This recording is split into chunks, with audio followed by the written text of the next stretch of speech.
Yeah, I quit my job producing season 1 of Real Housewives of Atlanta, the Wow. job that is like the holy grail you get to in your career. And when I went in and told my boss, yeah, I'm leaving, I'm moving to Florida, and I'm going to start a commercial cleaning company with my husband, he did not accept my resignation. He said, you have postpartum depression and we're very worried about you. Welcome to Beyond Clean with Ace. In the world of commercial cleaning, newcomers and seasoned professionals know we're more than just toilets, windows, and floors. We're just like everyone else with diverse interests in everything.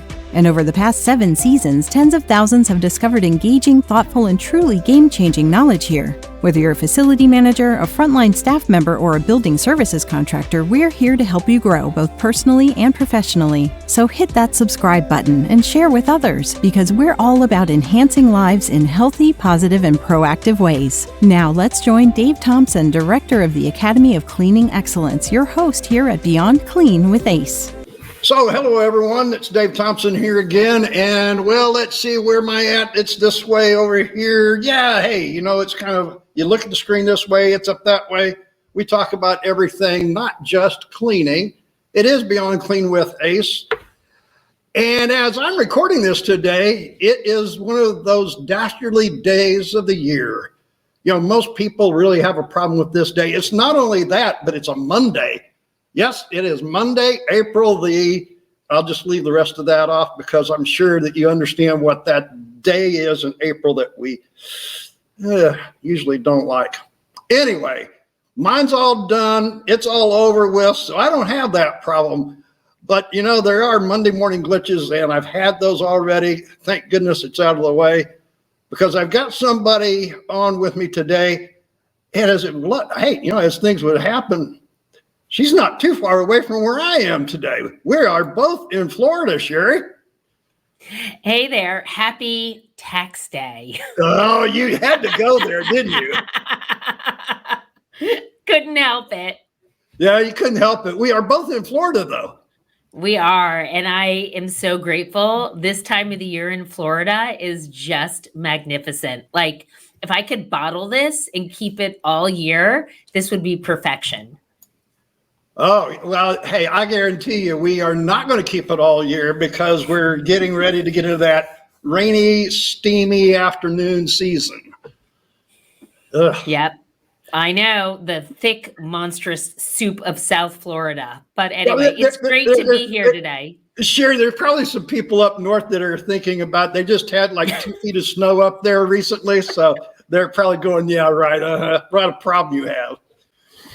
Right. Well, the grass is always greener, as they say, but I'm not complaining. Listen, it's all good. Any of you Northerners, Midwesterners, earthquake people, it's good down here. We're happy. We're happy to have you. Yes. Speaking of such, I live in an RV park and the snowbirds are all going back home because, they're done with that. So they're gone for 6 months, coming back in December. So we know the season because of the snowbirds leaving and going back. Exactly. We actually know. I'm in Fort Lauderdale, and the spring break here is like bananas. I actually went for a run down to the beach, and I was like, oh my God, I'm in a movie set. What's happening? Like middle of the day or whatever time it was, afternoon, people passing out drunk, craziness. And I thought, okay, it must be spring break. I don't need to check the calendar. Yeah. Well, there are certain things depending on where you're at. As I said, it is Beyond Clean with Ace. We talk about everything other than cleaning, but I guess we're starting to talk about things not cleaning based. But the reason we are together is because you and I met each other at the Clean Buildings Conference here this last month. Kind of want to go into what you were doing there, but I guess before that, we kind of need to let people really know, what is AK Building Services and what do you have to do with it? Good question. No, thanks. AK Building Services, we're a full service commercial cleaning company covering the entire state of Florida. basically everything from single tenant, multi-tenant, medical, HOA, industrial, education, all of these verticals plus more for day cleaning and night cleaning. I am the CEO and one of the owners of AK Building Services.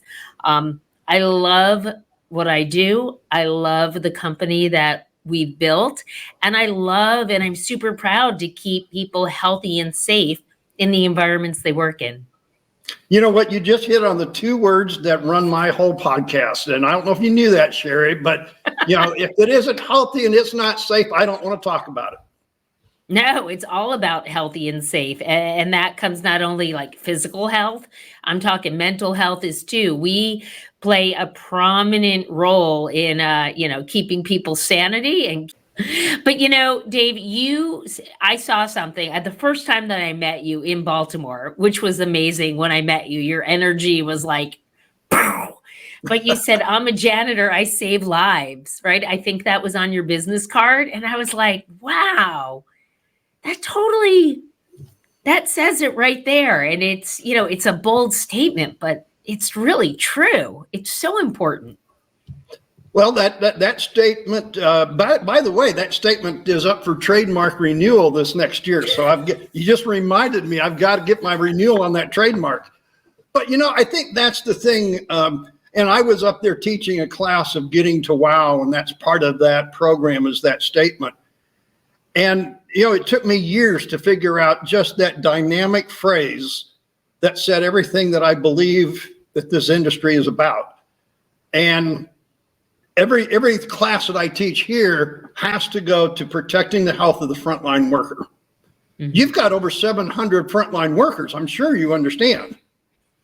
Oh, I do. It's critical. In fact, I just did a training on Friday with a new group, an account that we are working on or just started. And the first thing I said to them was, your health and safety is first and foremost. And I said, and you need to be really proud of what you do here. Take pride, because we do so much more than people realize. So that's really important to me, to instill this, yes, again, sense of pride and worth for what we do to earn a living. I think the thing that we get so caught up in the cleaning industry is that we get caught up in the minutia of the things we do, that we forget to take care of the people that actually make the industry. Well, I don't, but yes. I understand that, but I mean, as an industry as a whole, yeah. Do you not get that feeling from Lot? Yeah, no, you're totally right. Look, the statement customer first, the customer is always right. Take care of the customer. And yeah, we're a business and that's really important. But guess what? Your team, your teammates, like to me, teammates and customers are an equal playing field. And I treat both with the same dignity, respect, and caring, because you can't have one without the other. Well, and back to that health and safety, I've got a master's class coming up next week, and it is based around trying to actually understand working with the frontline technician and making them the center and the focus. And so much of the time, what I tell people is if we do not make it about their health and their safety, then why should they even pay attention? Totally right. I mean, if you're not taking care of people on the front lines, right, why would they bother? Why are they going to be motivated or incentivized to do anything if they're feeling like they're being shortchanged or their well-being's in jeopardy? Like, you got to start, what do they say? Walk the walk, talk the talk. I don't know, put your money where your mouth is. I'm like not coming up with the saying I want right now, but it's not just a sales line. It's got to be throughout the core of everything you do, 1,000%. And you know what? Our frontline workers, they are out there cleaning up not the best of situations at times. And, they need to be applauded what they are doing, and they need to protect themselves. I just had a gentleman on LinkedIn, find my profile and gave me a note. And he said, well, when did you start in the cleaning industry? And I had to actually type that date in there, 1973. And his response was, Why have you been in it so long? I think it's because as those years went by, I understood that we are here to take care of people. Cleaning's just how we do it. That's beautiful. That's very well said. But if your frontline people don't understand this, Shari, then it's just another job. And I think that's why there's the retention of frontline people in our industry is just poor. Okay, you just hit on the word retention. And I was about to say, I'm proud of our retention rate. It's pretty good for industry standards. I'm going to be so bold to say it's great. And I think that's because we put such an emphasis on caring and taking care of people. Like, people need to feel taken care of. They need to feel a sense of purpose. They need to feel a sense of value. If you hire someone, you don't train them, you don't give them the tools, you don't give them the understanding of their role, well, they're going to be really disenfranchised and quit, go on to the next, which isn't good for the customer. It's not good for the business, and it's not good for your cleaner. Everyone loses. You know what I find interesting, and we're talking, folks, here, if you're listening to the podcast or watching the video, we thank you, but we're talking in generality and whole. And I'm sure there's some people listening, they're going, well, that's not me. I don't do that. And great, wonderful. I'm glad you're there. But there's a tremendous amount of people that I come across that still believe the best tool to give a frontline custodian is a sloppy, old, dirty, filthy mop bucket. No. I mean, but this is not treating your customer or your frontline employee with any dignity, either one. So many things wrong with that statement. Take it back. But this is how a lot of people view us, and so therefore it goes back to that statement that you made that was on my card, and I thank you for reading it, because that's not what we are. No, and it's also for somebody who just gives a sloppy, yucky, dirty brown water bucket and a string mop. We'll get to that in a second, but it's disrespectful. It's on so many levels, like metaphorically and literally. And for those of you who, I'm sure people know this, but if you see that mop with dirty water, when someone mops with it, they're spreading the germs back around. Just saying. That's a no-go. In fact, I was at a place of business, Dave, recently, and I will not say it. And I noticed that. And this is a place where, you should have cleanliness. And I took a picture of the dirty mop water, and I was going to put it on LinkedIn, but I was like, I don't know. But I do it all the time. Come on. I want somebody else to do what I do. Come on. I can't be the only one. Like, this is disgusting. It's not sanitary. It's really bad. Oh, I guarantee you I have them. I take pictures of them. I just did it this last week in a hospital. Oh, that's even worse. Let me see if I can find this picture real quick. But this is what a lot of people outside Can the you clean. see? Hold on, wait. Can you see this? I don't have mine on my phone either, but I can show you several of them too, folks. It's like, hello, I work in the janitorial industry. I don't do selfies. I do pictures of bad mop buckets. Oh, well, now, hey, folks, we're in the cleaning industry, so we talk about a lot of stuff. I was on a trip to England not a few years ago, and everywhere I went, I was taking pictures of the loo. So before I left, everybody was taking pictures and sending me pictures of all the loos in England. We do have a different photo library on our phones. We do. But, it's all in the spirit of education, because I think something that our industry suffers from, look, prior to COVID, no one really gave two hoots about the cleaning industry, right? We were like the low rung on the ladder, so to speak. COVID came along. Sure, everyone valued it. But now we've had like an industry correction, because as the insurance rates have gone up and inflation and things are tightening, people are now chomping and closing down on the janitorial budget. And I'm here to remind people, like, this is not an optional thing. This is necessary. This is health and safety. So podcasts like yours, Dave, are so important to remind people the value of what we do. Well, the basis of our industry should be, and I'm not sure that we're there. I know that we got the shot in the arm, but I still feel that we're not, our baseline of standards hasn't grown. I think it's interesting, you and I both talk to people all around the world, and I've got some contacts in Europe, and they were like, our standards are so much higher than your standards in the US. Yeah, and why do you think that is? Well, that statement in itself is very disturbing, to be truthful with you. And it is because nationwide, they've accepted standards instead of everybody trying to fight about whose standard is best. That's probably well said. I think there's an acceptance, like this is the standard course of what you need to do for health and well-being. And yeah, the US isn't quite there yet. We're very much about the dollar and squeezing the dollar and how far can you get from the dollar. And well, if I nickel and dime you, can I get this and that? That is a problem in the industry, among other things. I like how you just ended that. Yeah, right. Okay.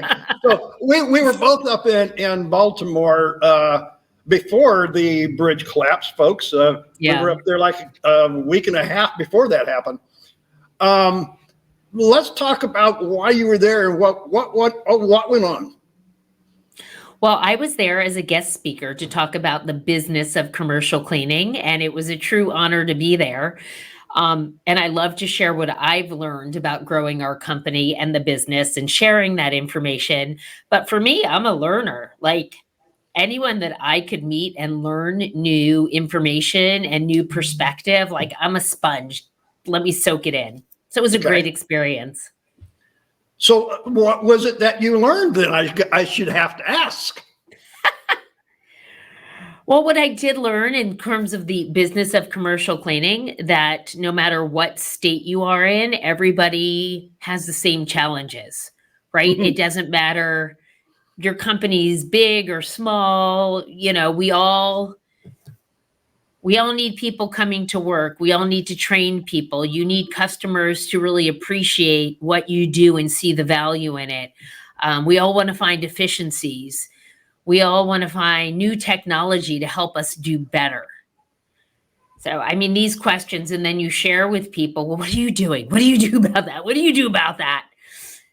And you come away either satisfied that you're doing the right thing and you're on the right path, so you're sort of validated, or you come in with some other ideas like, oh, I didn't really think of this way. So let me try and give you a tangible example. Okay, that's where I was going. I was going to ask that question. Yeah, let me try and think. Okay, this was a big one. Someone asked me the question, what happens when you're dealing with a property manager who does not agree with you and they don't think something is clean, but by standards, it is clean and they're just like not seeing it. What do you do?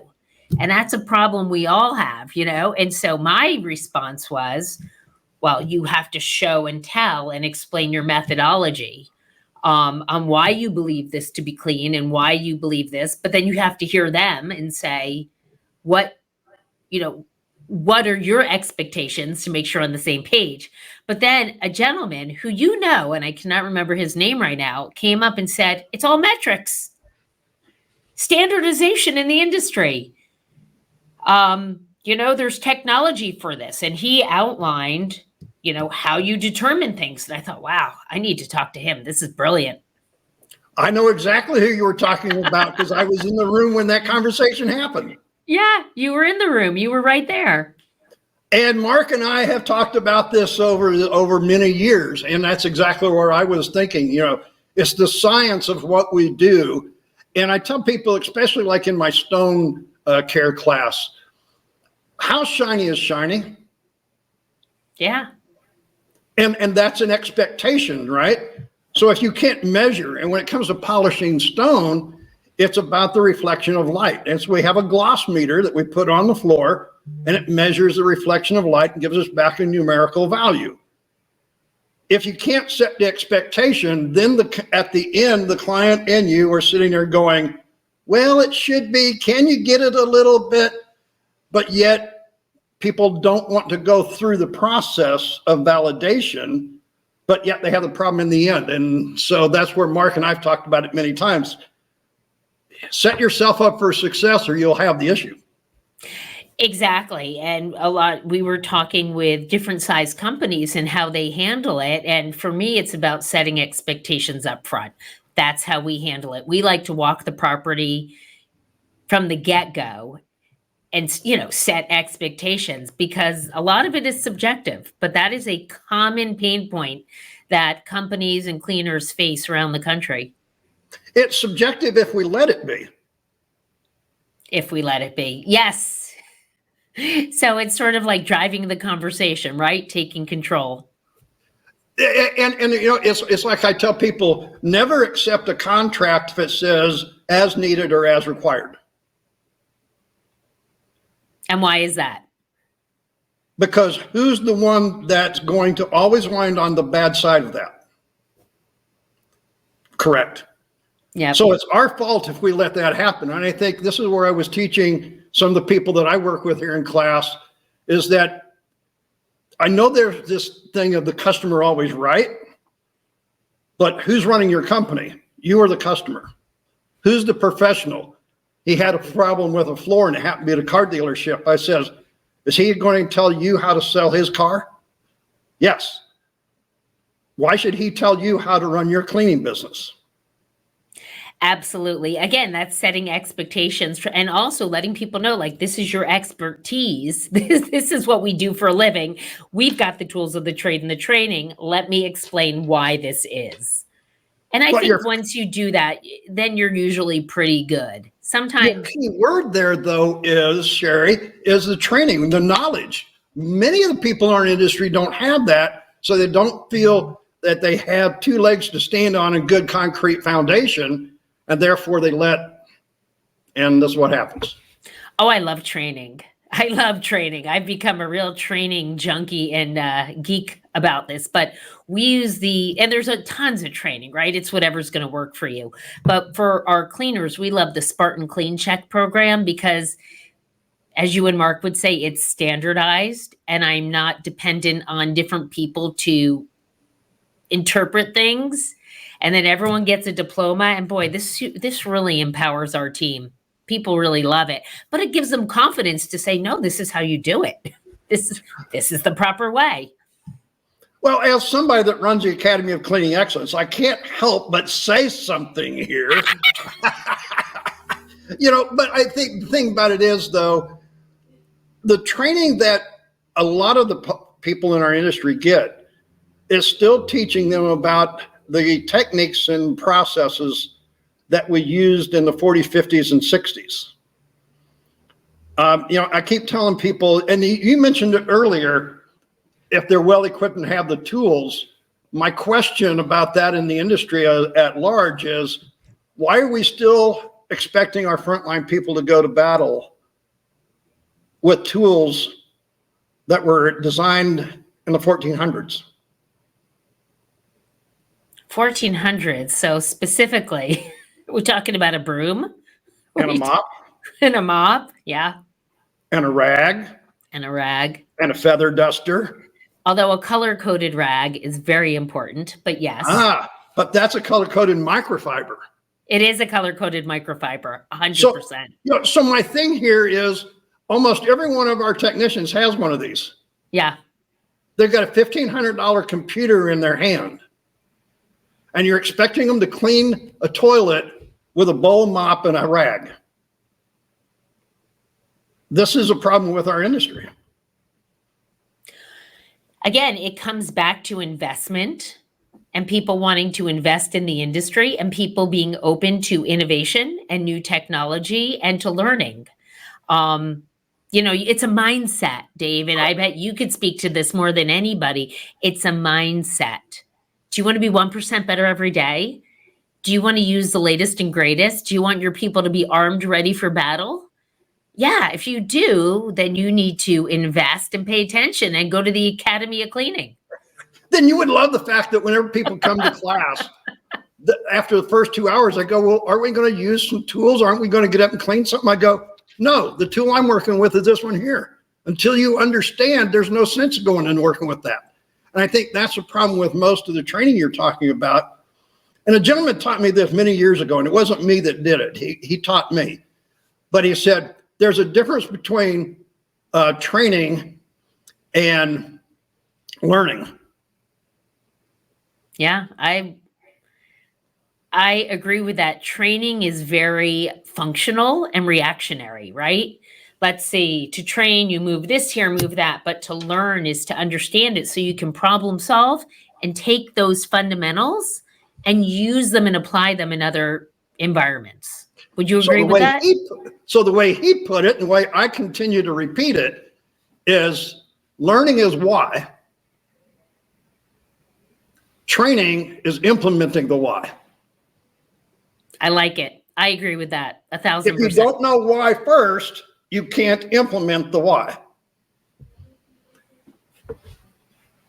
Yeah, well, the why, I mean, and honestly, that's applicable for everything in life. I've got 2 teenage boys, and they're always like, "Well, why? Why? This is stupid." Well, here's why. It's really important for absolutely everything you do, which goes back to mindset. To have that learning mindset to understand the why. And in general, that puts you like levels above everybody else, right?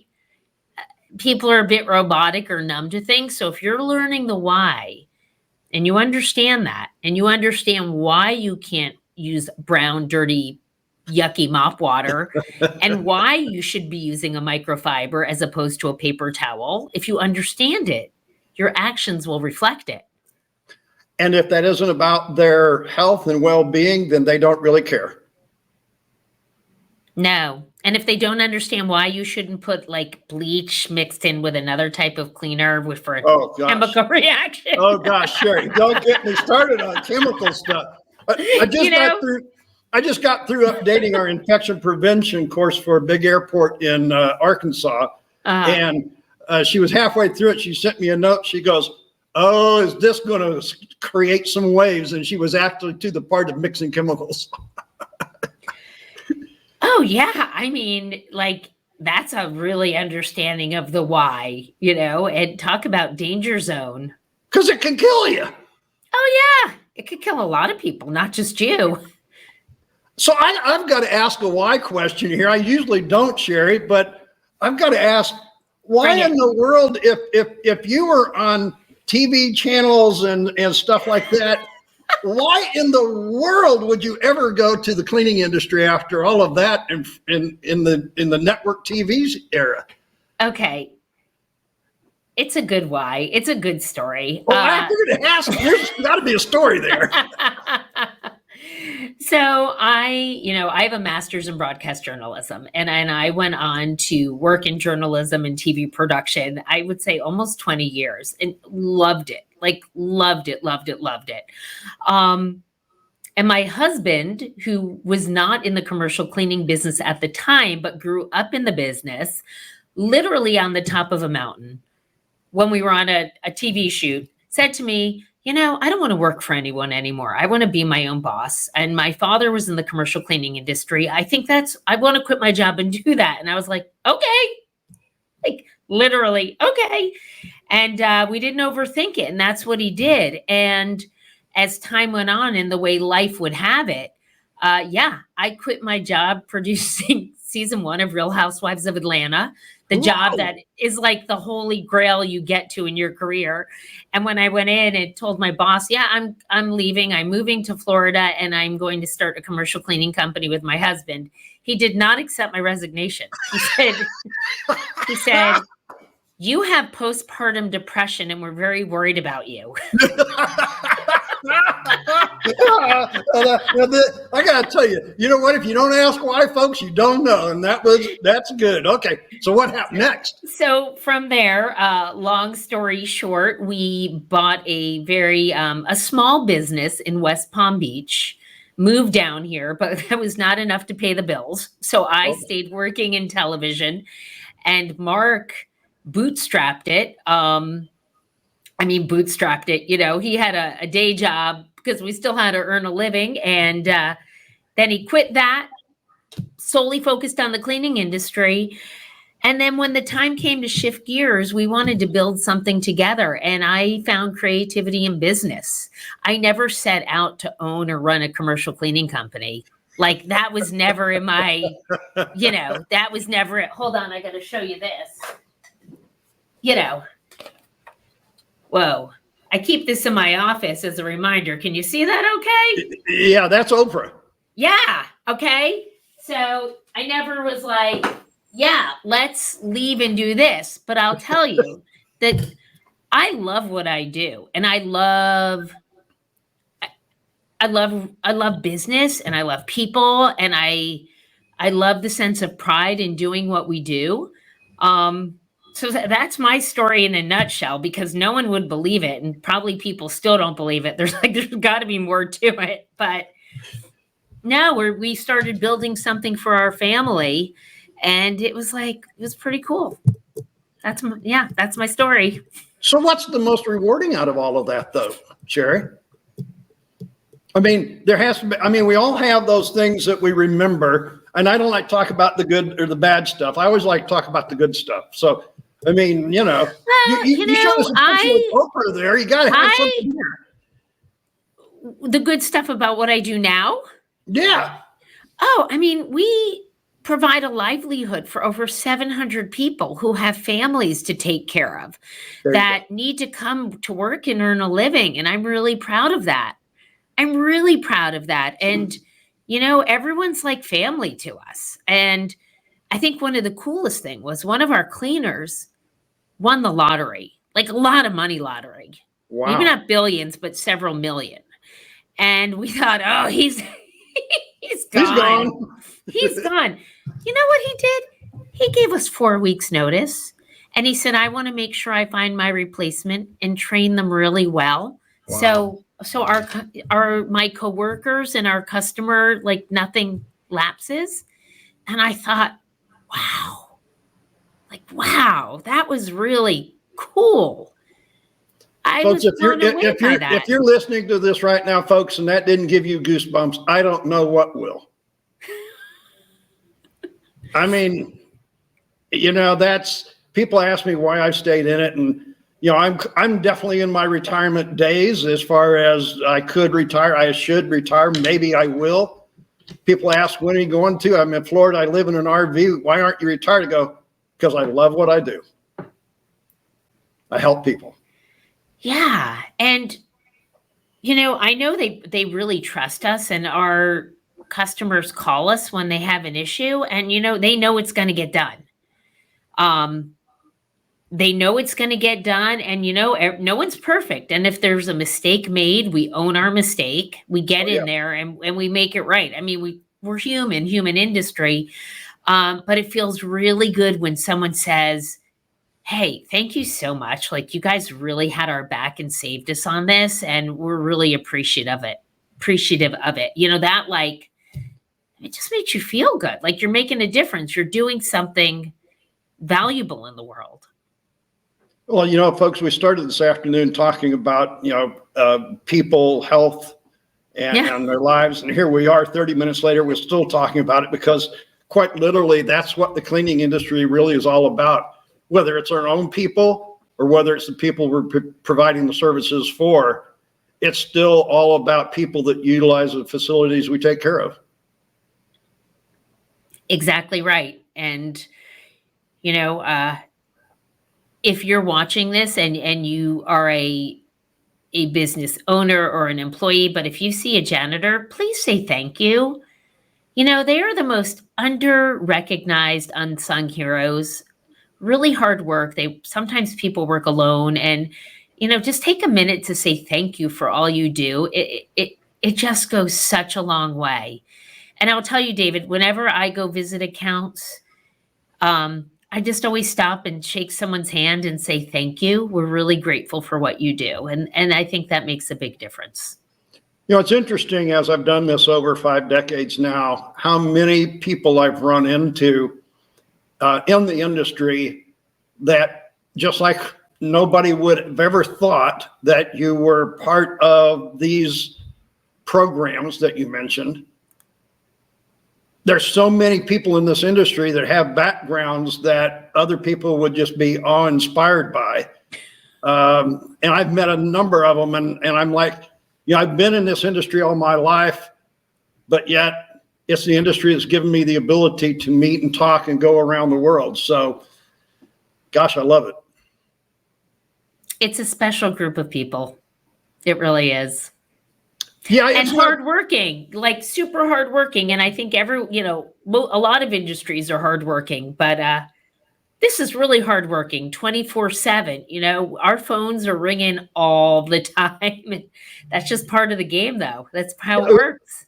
Yeah, you are right. Our industry never shuts down because we're always doing something and somebody. But there's not too many other industries where you could clean an OR room and then clean a gold-plated toilet too. Absolutely true. Absolutely true. Yeah, somebody asked me about that, and I said, well, I've done both of those, but I haven't cleaned the White House yet. Not sure that I want to. I have never cleaned a gold-plated toilet. I'm going to offer truth to that. I've never seen it, and if I did see it, I wouldn't even know what to do with it. You use a brand new cotton diaper and jeweler's rouge. There you go. That makes sense. And that's all you do, because believe it or not, nothing sticks to gold. All of the bacteria and stuff that you're thinking about and it doesn't stick. The mineral deposits don't stick as long as you keep it polished, and you do that with jeweler's rouge and a cloth cotton diaper. It's very easy to take care of. You just made me think of something too, and this has just not been discussed, or at least I haven't been part of the discussions.